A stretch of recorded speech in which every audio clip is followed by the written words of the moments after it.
Imagine if you could record your life. Everything you said, everything you did, available in a perfect memory store at your fingertips. So you could go back and find memorable moments and relive them, or sift through traces of time and discover patterns in your own life that previously had gone undiscovered. Well, that's exactly the journey that my family began 5.5 years ago. This is my wife and collaborator, Rupal, and on this day, at this moment, we walked into the house with our first child, our beautiful baby boy. And we walked into a house with a very special home video recording system. Ready? Okay.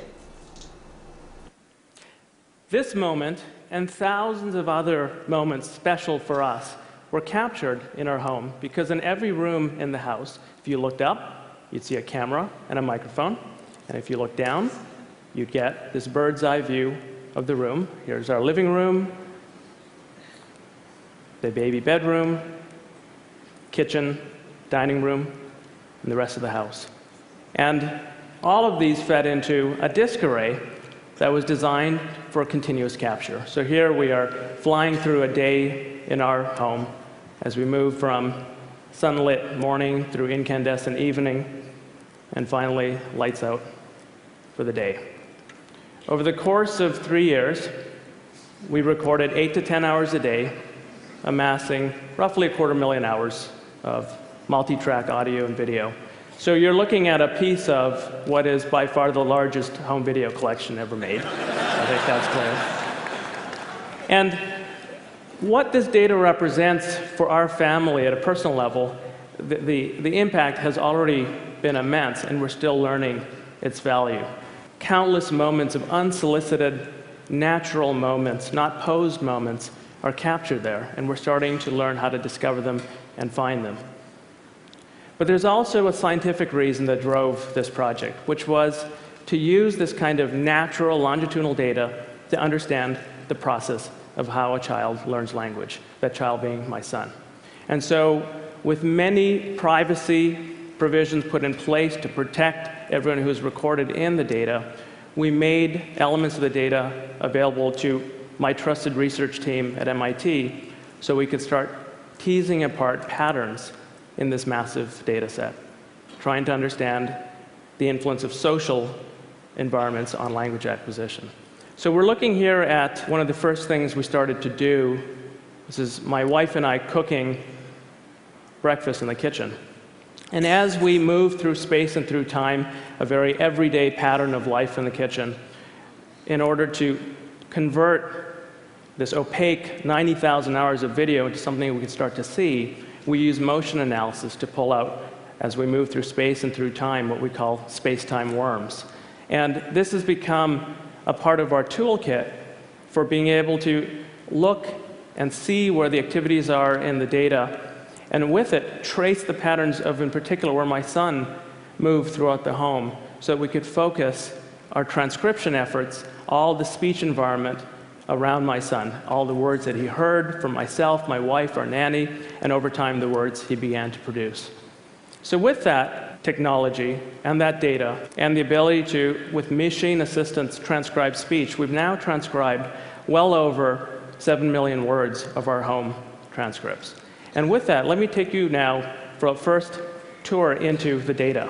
So you've all, I'm sure, seen time-lapse videos where a flower will blossom as you accelerate time.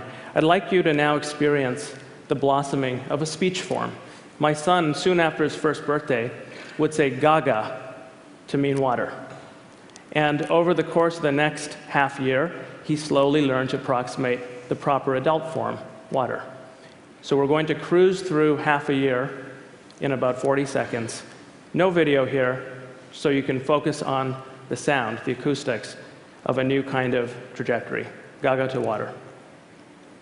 Gaga, gaga, gaga, gaga.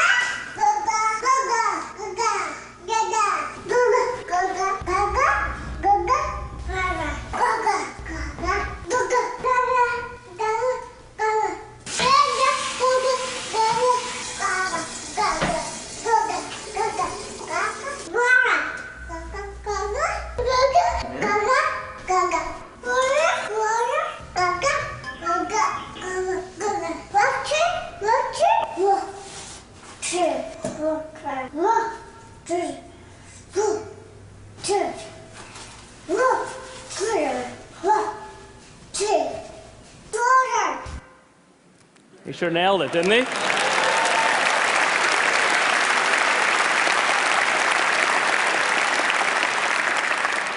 So he didn't just learn water. Over the course of the 24 months, the first 2 years that we really focused on, this is a map of every word he learned in chronological order. And because we have full transcripts, we've identified each of the 503 words that he learned to produce by his 2nd birthday. He was an early talker. And so we started to analyze why. Why were certain words born before others? This is one of the first results that came out of our study a little over a year ago that really surprised us. The way to interpret this apparently simple graph is on the vertical is an indication of how complex caregiver utterances are based on the length of utterances. And the vertical axis is time. And all of the data we aligned based on the following idea. Every time my son would learn a word, we would trace back and look at all of the language he heard that contained that word. And we would plot the relative length of the utterances. And what we found was this curious phenomena that caregiver speech would systematically dip to a minimum, making language as simple as possible, and then slowly ascend back up in complexity. And the amazing thing was that that bounce, that dip, lined up almost precisely with when each word was born, word after word, systematically. So it appears that all 3 primary caregivers, myself, my wife, and our nanny, were systematically, and I would think subconsciously, restructuring our language to meet him at the moment of the birth of a word and bring him gently into more complex language. And the implications of this, there are many, but one I just want to point out is that there must be amazing feedback loops. It's not, of course, my son is learning from his linguistic environment, but the environment is learning from him. That environment, people, are in these tight feedback loops and creating a kind of scaffolding that has not been noticed until now. But that's looking at the speech context. What about the visual context? We're now looking at, think of this as a dollhouse cutaway of our house. We've taken those circular fisheye lens cameras and we've done some optical correction, and then we can bring it into 3-dimensional life. So welcome to my home. This is a moment, one moment captured across multiple cameras. The reason we did this is to create the ultimate memory machine where you can go back and interactively fly around and then breathe video life into this system. What I'm going to do is give you an accelerated view of 30 minutes, again, of just life in the living room. That's me and my son on the floor. And there's video analytics that are tracking our movements. My son is leaving red ink, I'm leaving green ink. We're now on the couch looking out through the window at cars passing by, and finally my son playing in a walking toy by himself. Now we freeze the action, 30 minutes. We turn time into the vertical axis, and we open up for a view of these interaction traces we've just left behind. And we see these amazing structures. These little knots of 2 colors of thread we call social hotspots. The spiral thread we call a solo hotspot. And we think that these affect the way language is learned. What we'd like to do is start understanding the interaction between these patterns and the language that my son is exposed to see if we can predict how the structure of when words are heard affects when they're learned. So in other words, the relationship between words and what they're about in the world. So here's how we're approaching this. In this video, again, my son is being traced out. He's leaving red ink behind, and there's our nanny by the door. You want water? All right. She offers water, and off go the 2 worms over to the kitchen to get water. And what we've done is use the word water to tag that moment, that bit of activity. And now we take the power of data and take every time my son ever heard the word water and the context he saw it in, and we use it to penetrate through the video and find every activity trace that co-occurred with the instance of water. And what this data leaves in its wake is a landscape. We call these wordscapes. This is the wordscape for the word water. And you can see most of the action is in the kitchen. That's where those big peaks are over to the left. And just for contrast, we can do this with any word. We can take the word bye, as in goodbye, and we're now zoomed in over the entrance to the house, and we look and we find, as you'd expect, a contrast in the landscape where the word bye occurs much more in a structured way. So we're using these structures to start predicting the order of language acquisition, and that's sort of ongoing work now. In my lab, which we're peering into now at MIT, this is at the Media Lab, this has become my favorite way of videographing just about any space. 3 of the key people in this project, Philip DeCamp, Ronnie Kubat, and Brandon Roy, are pictured here. Philip has been a close collaborator on all the visualizations you're seeing. And Michael Fleischman was another PhD student in my lab who worked with me on this home video analysis. And he made the following observation, that just the way that we're analyzing how language connects to events which provide common ground for language, that same idea we can take out of your home, Deb, and we can apply it to the world of public media. And so our effort took an unexpected turn. Think of mass media as providing common ground. And you have the recipe for taking this idea to a whole new place. We've started analyzing television content using the same principles, analyzing event structure of a TV signal, episodes of shows, commercials, all of the components that make up the event structure. And we're now, with satellite dishes, pulling in and analyzing a good part of all the TV being watched in the United States. And you don't have to now go and instrument living rooms with microphones to get people's conversations. You just tune into publicly available social media feeds. So we're pulling in about 3 billion comments a month. And then the magic happens. You have the event structure, the common ground that the words are about coming out of the television feeds. You've got the conversations that are about those topics.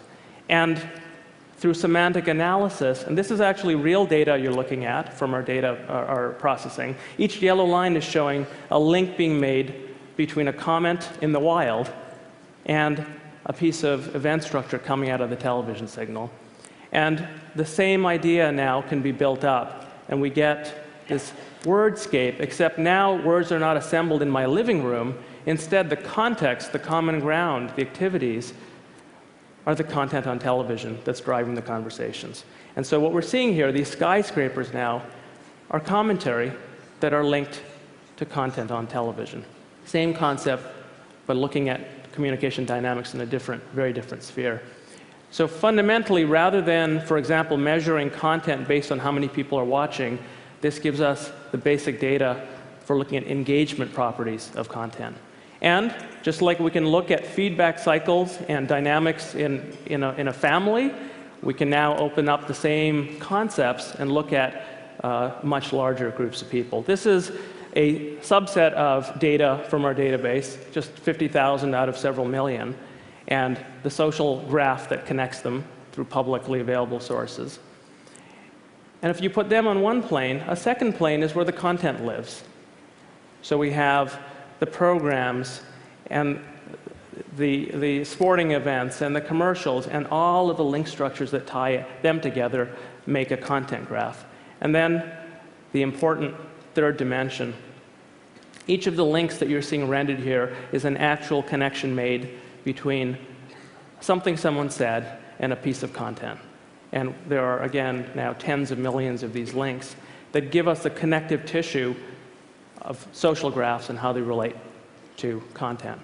And we can now start to probe the structure in interesting ways. So if we, for example, trace the path of one piece of content that drives someone to comment on it, and then we follow where that comment goes and look at the entire social graph that becomes activated, and then trace back to see the relationship between that social graph and content, very interesting structure becomes visible.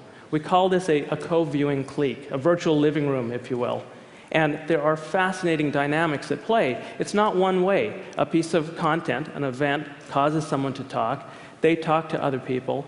That drives tune-in behavior back into mass media. And you have these cycles that drive the overall behavior.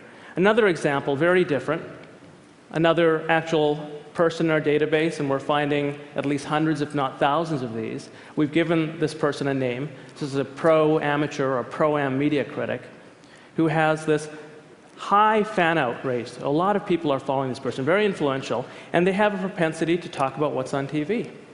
So this person is a key link in connecting mass media and social media together. One last example from this data. Sometimes it's actually the piece of content that is special. So if we go and look at this piece of content, President Obama's State of the Union address from just a few weeks ago, and look at what we find in the same data set at the same scale, the engagement properties of this piece of content are truly remarkable. A nation exploding in conversation in real time in response to what's on the broadcast. And of course, through all of these lines are flowing unstructured language. We can X-ray and get a real-time pulse of a nation, real-time sense of the social reactions and the different circuits in the social graph being activated by content.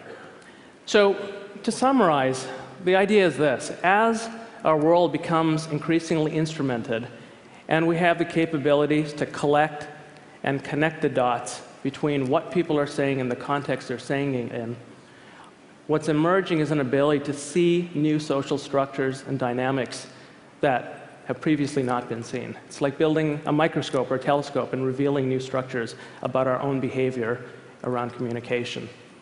And I think the implications here are profound, whether it's for science, for commerce, for government, but perhaps most of all, for us as individuals. And so just to return to my son, when I was preparing this talk, he was looking over my shoulder, and I showed him the clips I was going to show to you today, and I asked him for permission, granted. And then I went on to reflect, isn't it amazing? This entire database, all these recordings, I'm going to hand up to you and to your sister, who arrived 2 years later.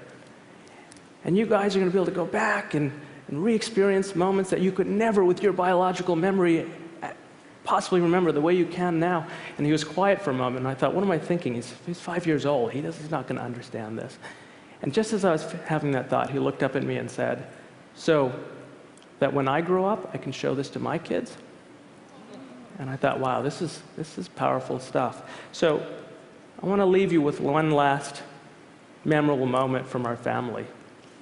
This is the first time our son took more than 2 steps at once, captured on film. And I really want you to focus on something as I take you through. It's a cluttered environment, it's natural life. My mother's in the kitchen cooking, and of all places in the hallway, I realize he's about to do it, about to take more than 2 steps. And so you hear me encouraging him, realizing what's happening, and then the magic happens. Listen very carefully. About 3 steps in, he realizes something magic is happening. And the most amazing feedback loop of all kicks in, and he takes a breath in, and he whispers, wow. And instinctively, I echo back the same. And so let's fly back in time to that memorable moment.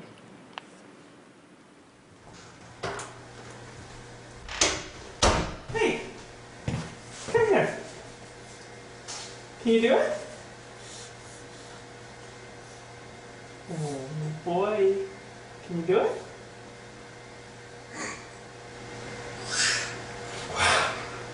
Now he's walking.